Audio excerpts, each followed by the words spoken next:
বিচাৰপীঠে এটা সিদ্ধান্ত প্ৰকাশ কৰিছিল, যিটো সিদ্ধান্তই ভাৰতবৰ্ষৰ প্ৰায় 20 লাখ শিক্ষকৰ চাকৰিৰ নিৰাপত্তা সন্দৰ্ভীয় প্ৰশ্ন উত্থাপিত কৰিছে। এই ৰায়টোৰ যোগে এই কথাটো কোৱা হৈছে যে সকলো শিক্ষকেই টেট কোৱালিফাইড হোৱাটো প্ৰয়োজনীয় আৰু এইটো বাধ্যতামূলক হিচাপে গ্ৰহণ কৰা হৈছে।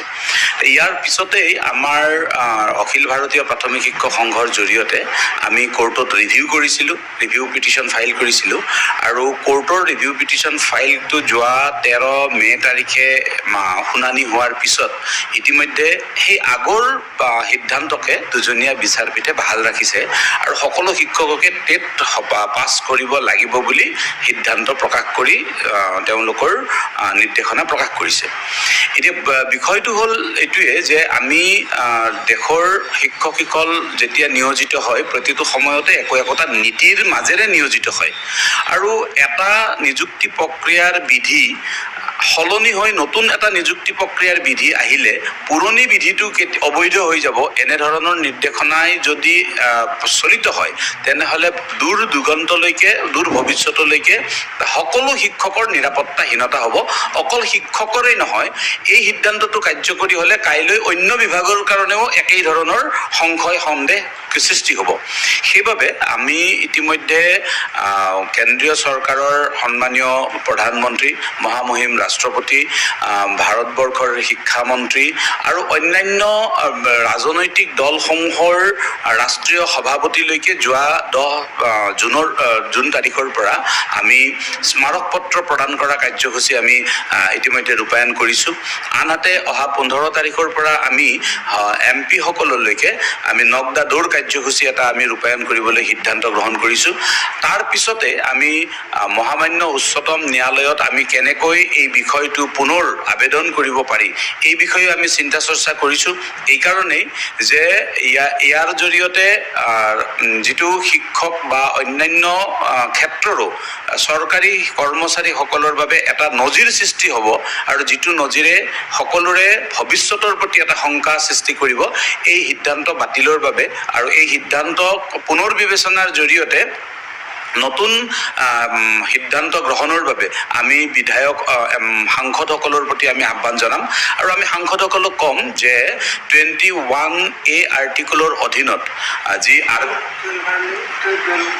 21A আৰ্টিকলৰ অধীনত ভাৰতবৰ্ষত শিক্ষা অধিকাৰ আইন প্ৰতিষ্ঠা হৈছিল।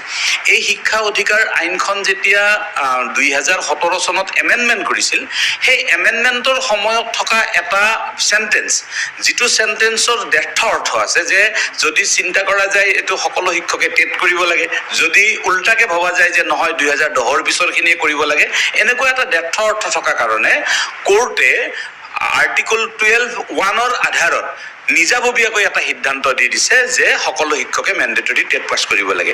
এই সিদ্ধান্তটো, এই ডেৰ্থতাটো যাতে নতুন আইনৰ জৰিয়তে সংশোধিত কৰা হয় তাৰ কাৰণে আমি সকলো সাংসদকে আমি মেমৰেণ্ডাম দিয়া কাৰ্যসূচী অহা 15 তাৰিখৰ পৰা আমি ৰূপায়ণ কৰিম। 30 জুনৰ ভিতৰত দেশৰ ৰাজ্যসভা লোকসভাৰ সকলো সাংসদকে আমি এই মেমৰেণ্ডাম দাখিল কৰিম আৰু আমি আশা কৰিছোঁ যে কেন্দ্ৰ চৰকাৰে এই গোটেই ব্যৱস্থাপনা কৰিব আৰু শিক্ষকসকলৰ ভৱিষ্যতৰ স্বাৰ্থত সিদ্ধান্ত গ্ৰহণেৰে সুৰক্ষিত কৰিব। আমি সমগ্ৰ দেশৰ লগতে অসমৰো আমি 21 গৰাকী সৰ্বমুঠ সাংসদক আমি স্মাৰক পত্ৰখন প্ৰদান কৰিম। আৰু ইয়াৰ উপৰিও আমি ইতিপূৰ্বে মাননীয় পূৰ্বৰ আৰু বৰ্তমানৰো শিক্ষামন্ত্ৰী ডক্টৰ ৰণোজ পেগু দেৱৰ লগত এই বিষয়ত আলোচনা কৰিছিলোঁ। এতিয়াও যিহেতু কেন্দ্ৰ চৰকাৰ বা ৰাজ্য চৰকাৰে কোনো নিজাববীয়া সিদ্ধান্ত গ্ৰহণ কৰা নাই আৰু আমি আশা কৰিছোঁ যে যি সিদ্ধান্ত গ্ৰহণ কৰিব শিক্ষকসকলৰ স্বাৰ্থত সিদ্ধান্ত গ্ৰহণ কৰিব আৰু সেইবাবে আমি অসম চৰকাৰকো আমি অনুৰোধ কৰিম, যেনেকৈ UP গভৰ্ণমেণ্টে নিজাববীয়াকৈ ৰিভিউ পিটিশ্যন ফাইল কৰিছিল, ঠিক তেনেধৰণে এতিয়াও অসম চৰকাৰে শিক্ষকসকলৰ স্বাৰ্থত কিবা আইনীগতভাৱে ব্যৱস্থা গ্ৰহণ কৰে নেকি, আমি তেখেতসকলৰ লগতো এই বিষয়ে পৰ্যালোচনা কৰিম। অসমত আমি সাংসদসকলক আমি তেখেতসকলৰ ঘৰে ঘৰে যাম। যদি কেতিয়াবা ঘৰত নাথাকি ধৰক দেহলীতো থাকিব পাৰে এইকেইটা দিনৰ ভিতৰত, তেতিয়াহ'লে আমি আমাৰ যিহেতু ৰাষ্ট্ৰীয় কাৰ্যসূচী এইটো, আমি দিল্লী শিক্ষকসকলৰ জৰিয়তে হ'লেও তেখেতসকলক আমি লগ কৰাম। মুঠৰ ওপৰত কথাটো এনেকুৱা যে যিকোনো উপায়ে আমি সাংসদসকলক লগ কৰিম আৰু তেখেতসকলক আমি এই সমস্যাটো জনাই সংসদত যাতে সজোৰে এই বিষয়টো উপস্থাপন কৰে আৰু এইটো সংশোধনী আনাৰ বাবে ব্যৱস্থা কৰে, তাৰ কাৰণে আমি অনুৰোধ জনাম। ইতিমধ্যে আমি 2025 চনতো এনেধৰণৰ কাৰ্যসূচী এটা আমি ৰূপায়ণ কৰিছোঁ আৰু সেইটোৰ ফল হিচাপে আমি দেখিছোঁ যে বিভিন্নগৰাকী সাংসদে সংসদত এই বিষয়টো উপস্থাপন কৰিছে আৰু উপস্থাপন কৰাৰ পিছত বিষয়টো চৰ্চা হৈছে।